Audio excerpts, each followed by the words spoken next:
নমস্কার বন্ধুরা, দিওয়ালিস কিচেনে আপনাদের সকলকে স্বাগত জানাচ্ছি। চলে এসেছি আজকে একদম নতুন আর দারুণ স্বাদের একটি পিঠের রেসিপি নিয়ে। এটি বানানো যতটা সহজ, বানাতে কিন্তু খুবই অল্প টাইম লাগে আর খেতেও দুর্দান্ত হয়। তো ভিডিওটি শেষ পর্যন্ত দেখার অনুরোধ রইল। আশা করছি ভিডিওটি আজকে আপনাদের ভালো লাগবে। রেসিপিটি বানাবো তার জন্য একটি বড় সাইজের পাত্র নিয়েছি আর একটি ছোট সাইজের বাটি মেপে এক বাটি চালের গুঁড়ো নিলাম। আর এখানে হাফ চামচ মতো লবণ দিচ্ছি। চালের গুঁড়ো আর লবণ একসাথে ভালো করে মিশিয়ে নেব। আজকে আমি এই রেসিপিটি বাজার থেকে কেনা চালের গুঁড়োতে বানিয়েছি। আপনারা চাইলে গোবিন্দভোগ চাল জলে ভিজিয়ে রেখে সেটা পেস্ট বানিয়ে নিয়েও রেসিপিটা বানিয়ে নিতে পারেন। তো এটি আমি মিশিয়ে নিয়েছি আর এদিকে ওভেনের ওপর 1 গ্লাস মতো জল গরম করতে বসিয়ে দিয়েছি। তো জল দেখতে পাচ্ছেন খুব ভালো করে ফুটিয়ে নিয়েছি। এখন আমি ওভেনটা অফ করে দেব। আর এই গরম জল থেকে এক বাটি জল নিয়ে এই চালের গুঁড়োর মধ্যে ঢেলে দিচ্ছি। যে বাটি মেপে চালের গুঁড়ো নিয়েছিলাম সেই বাটি মেপে কিন্তু জল নিতে হবে। গরম জল দিয়ে ভালো করে ব্যাটারটা গুলে নেব। আর এটি মেশানোর সময় অবশ্যই গরম জলই ব্যবহার করতে হবে বন্ধুরা। এবার আরও এক বাটি জল আমি এর মধ্যে দিয়ে দিচ্ছি, তবে একবারে দেব না, অল্প অল্প করে দিয়ে ব্যাটারটা ভালো করে মিক্সড করে নেব। আপনারা যদি চালের গুঁড়োর পরিমাণ বেশি দেন সেক্ষেত্রে জলের পরিমাণও বাড়িয়ে কমিয়ে দেবেন। তো এখানে আমি এক বাটি চালের গুঁড়োর জন্য মোট 2 বাটি জল ব্যবহার করেছি। এবার খুব ভালো করে মিশিয়ে নিতে হবে। বন্ধুরা, আজকের ভিডিওটি ভালো লাগলে অবশ্যই একটি লাইক করে দেওয়ার অনুরোধ রইল, কারণ আপনাদের একটি লাইক আমার কাছে অনেক অনেক বেশি মূল্যবান। তো এখানে ব্যাটারটা খুব ভালো করে রেডি করে নিয়েছি। এবার ঢাকা লাগিয়ে 10 মিনিটের জন্য রেখে দেব। তো এটি থাক, ততক্ষণে ওভেনের ওপর কড়াই বসিয়ে নিয়েছি। এবার কড়াইয়ে অল্প একটু জল দিয়ে তার মধ্যে হাফ লিটার মতো দুধ দিয়ে দিচ্ছি। দুধ কিন্তু আমি এখানে আগে থেকে জাল করে নিয়েছিলাম। এবার দুধে বলক উঠে যাওয়া পর্যন্ত হতে দেব। এখানে দুধ খুব ভালো মতো ফুটতে শুরু করেছে। তো কিছুক্ষণ সময় নিয়ে দুধটা একদম ঘন করে নিতে হবে। সুন্দর ফ্লেভারের জন্য এখানে আমি 3টে এলাচ থেতো করে দিয়ে দিচ্ছি। এখন আরও কিছুটা সময় দুধ জাল করে নেব। বন্ধুরা, ভিডিওটি আপনারা কে কোথা থেকে দেখছেন সেটি কমেন্ট বক্সে অবশ্যই লিখে জানাবেন, তাহলে আমি আপনাদের সকলকে ধন্যবাদ জানানোর সুযোগ পাব। তো দুধ কিছুটা জাল করে নিয়েছি। এবার হাফ বাটি মতো চিনি এর মধ্যে দিয়ে দিচ্ছি। তো চিনি দিয়ে আরও দুধ 2 থেকে 3 বার বলক তুলে জাল করে নেব, কারণ চিনির মধ্যে জল থাকে আর দুধের মধ্যে চিনি দিলে দুধটা অনেকটাই পাতলা মনে হয়। তো এখানে ভালো করে আবারও দুধ জাল করে নিয়েছি। এবার ওভেনটা অফ করে দেব। এখন আমি হাফ বাটি মতো গুড় এর মধ্যে দিয়ে দিচ্ছি। তো আমি রেসিপিটি হাফ বাটি গুড় আর হাফ বাটি চিনি দিয়ে বানিয়েছি। আপনারা চাইলে শুধু চিনি অথবা শুধু গুড় দিয়েও রেসিপিটি বানাতে পারেন। তো কিছুটা সময় এভাবে নাড়াচাড়া করে নিলেই গুড় কিন্তু দুধে পুরোপুরিভাবে মিলে যাবে। তো দুধের মধ্যে গুড় ভালো করে মিশিয়ে নিয়েছি।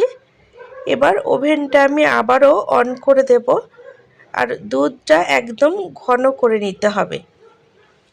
বন্ধুরা, আজকের এই রেসিপিটি আপনাদের যদি ভালো লাগে তাহলে অবশ্যই আমার সাথে থাকবেন। আর আমার সাথে থাকার জন্য চ্যানেল সাবস্ক্রাইব করে পাশে থাকা বেল নোটিফিকেশনটা অবশ্যই অন করে রাখবেন। তাতে আমি পরবর্তীকালে যখনই নতুন ভিডিওর আপলোড দেব তার নোটিফিকেশন আপনারা সবার আগে পেয়ে যাবেন আর ভিডিওগুলো সবার আগে দেখতে পাবেন। দুধ অনেকটা ঘন হয়ে এসেছে।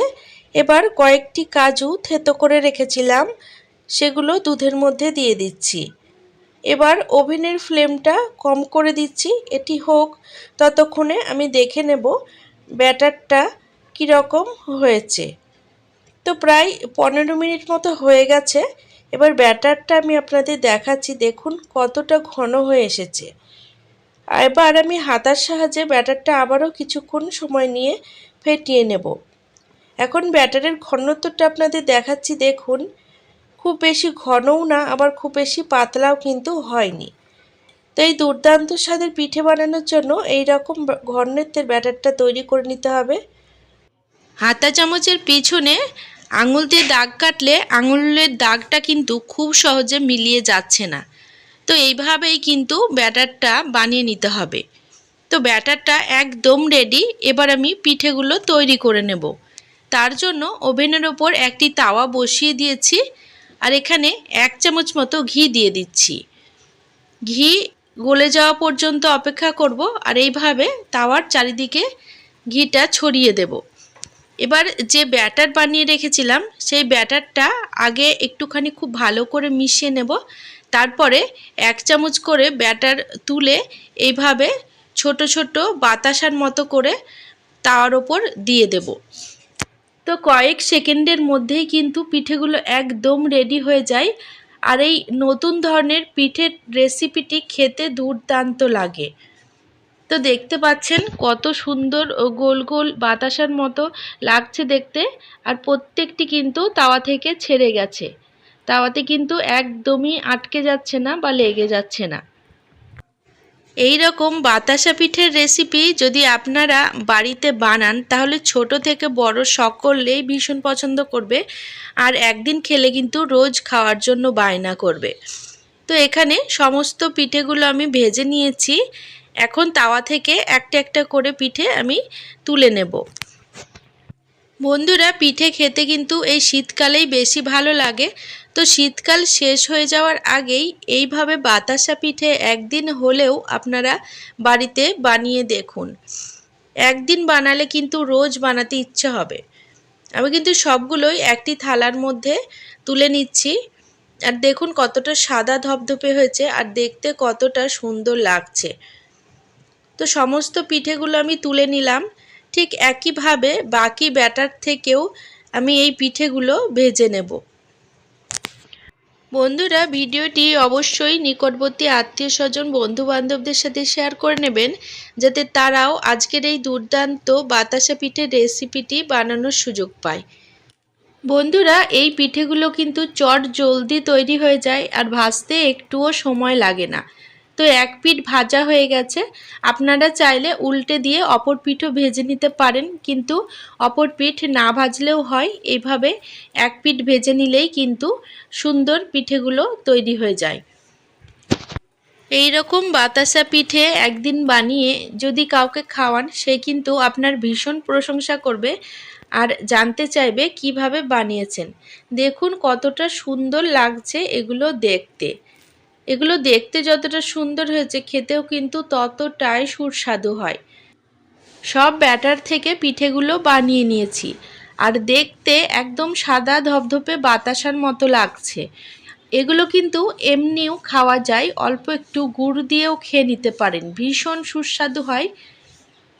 তো পিঠেগুলো ভেজে নেওয়ার পরে এদিকে ওভেনের ফ্লেম কম করে দিয়েছিলাম আর দুধটা একদম ঘন হয়ে এসেছে দেখুন।